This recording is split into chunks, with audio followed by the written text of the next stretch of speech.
Dylan's Delightful Dungeon. Yeah! Hello coders, and welcome to a quick update for Newb News.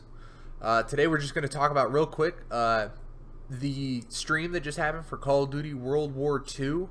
This stream came out of London. The game is being developed, or has been developed, by Sledgehammer Games. They've been in development for about 2.5 years. They showed the first trailer for the game, obviously cinematic trailer. Had some nice tidbits to it though. It looked very gritty but clean at the same time. I was very excited to see that. I feel like they're really going to push the console, the current Xbox One, PS4 consoles, you know, as hard as they can. Obviously PC is always going to look a little bit crisper, but I feel like with the current improvements that they've been doing, PS4 Pro and the Xbox One's Project Scorpio coming out later this year, they'll be able to really get a lot out of these consoles. Now in the trailer, we see D-Day, staple for World War II games. Big thing that excited me was seeing flamethrowers. Those were fun back in World at War days, back in 2008. Great times. So it's pretty exciting seeing the trailer. Obviously, it always gets you pumped up. I heard multiple accents. Possibly means you can play multiple characters. Obviously, you're going to work with other members of the allies, so it's not going to be just Americans the whole time. That being said, the story does follow the 1st Infantry Division. So what they've said is you're going to go through D-Day, the Hurricane Forest, France, Belgium, into Germany, mostly playing as a character Private Red Daniels. Okay, might deviate for some missions here or there, but it looks like that's going to be the main character in this game. The time frame is 1944 through 1945.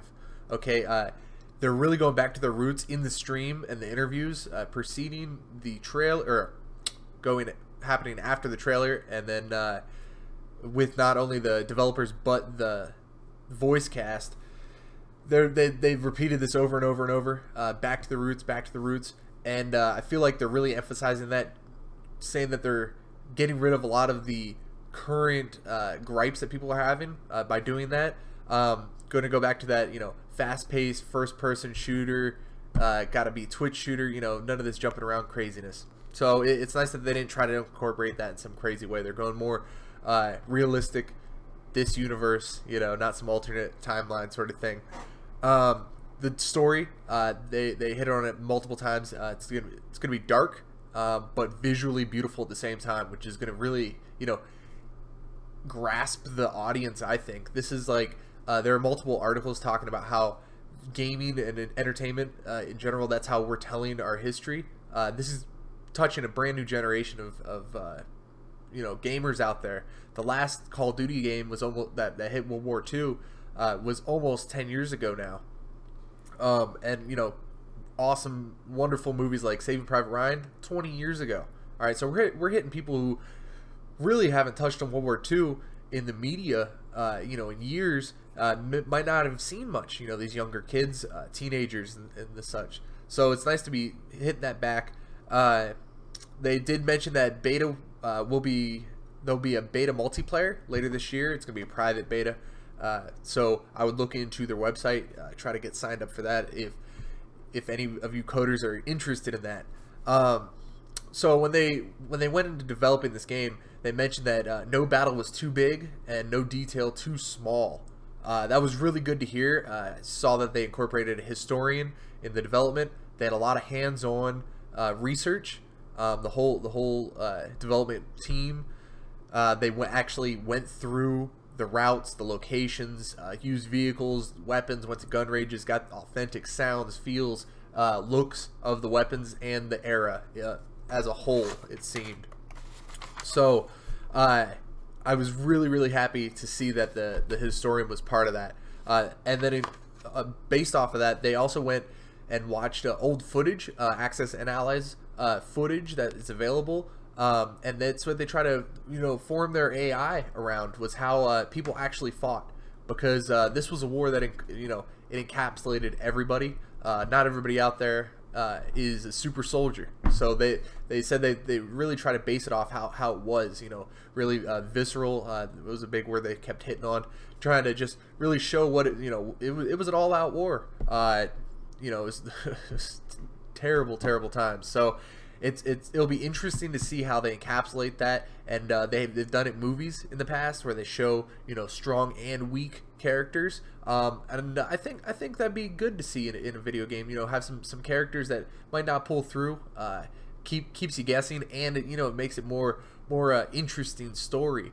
As I've said, they did 2.5 years of development on this game. Total hush hush, obviously, until now. Some guns that they mentioned, and they showed, you know, a little overview. Classics, gonna be the M1 Garand.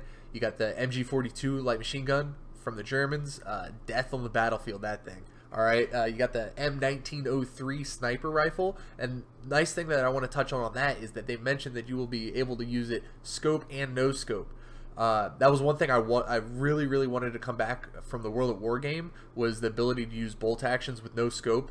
You just go around, be more strategic than just you know, twitch quick scoping. Like it's nice to go back to what snipers are meant for.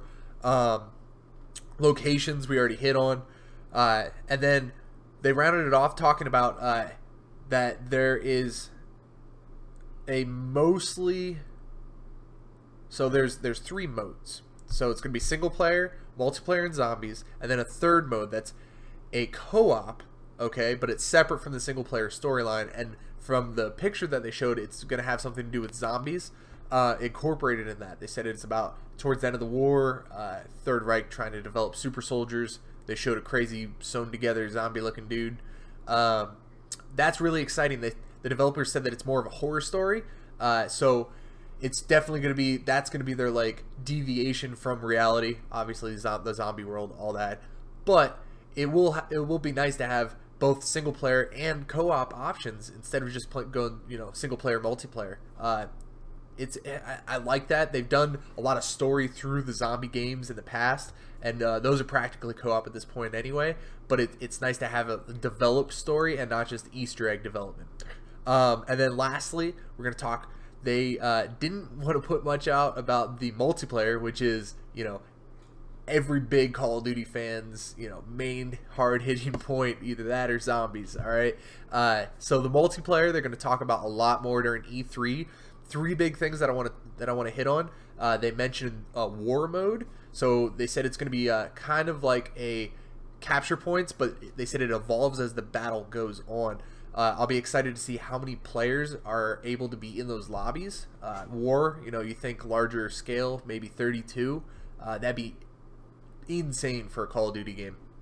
And then next thing that they mentioned was divisions. Now the way that they sold it briefly was it's gonna be more clan based, you know, like the back in the elite day, the clans trying to just, you know, get people together, battle it out point wise, that sort of stuff, node captures based on game type playing, that sort of stuff. And then that kind of melds in with the last point, which is the HQ mode. They showed a very brief, like 2-second clip of what I perceive to be the HQ mode. It looks almost like a hub world. They said it's going to be some place that you can meet with people outside of the game, talk, boast, compete, show off. So it's really exciting that we're getting all this. It seems new, but it's also old at the same time, and I like that. They're polishing up what they do well, and they're adding in little innovations. We're going to get a lot more come E3 here in a few weeks. Alright, so this has been Dylan's Delightful Dungeon with your Noob News Update. Signing off. Dylan's Delightful Dungeon. Yeah.